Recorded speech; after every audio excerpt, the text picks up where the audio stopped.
भारतीय महिलांनी पहिल्यांदाच विश्वचषकावर नाव कोरलं। 3 लेकींनी हा सामना भारताच्या बाजूने फिरवण्यात सिंहाचा वाटा उचलला। शफाली वर्मा, दीप्ति शर्मा आणि अमनजोत कौरनं दक्षिण आफ्रिकेच्या हातून सामना खेचून आणला।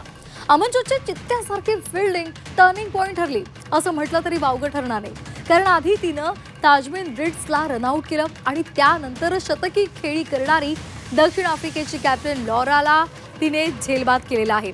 हाच झेल या फायनलचा अत्यंत महत्त्वाचा टर्निंग पॉइंट ठरला आणि याशिवाय गोल्डन आर्म शफाली वर्मानं 2 महत्त्वाच्या विकेट घेण्याचा पराक्रम केला आणि इतकंच नाही तर शफालीनं फलंदाजी करत असताना 87 धावांची खेळीही केली, तर दीप्ति शर्मानं 58 धावा केल्या आणि दक्षिण आफ्रिकेच्या 5 फलंदाजांना तंबूमध्ये पाठवत भारताच्या विजयात महत्त्वाची भूमिका बजावली।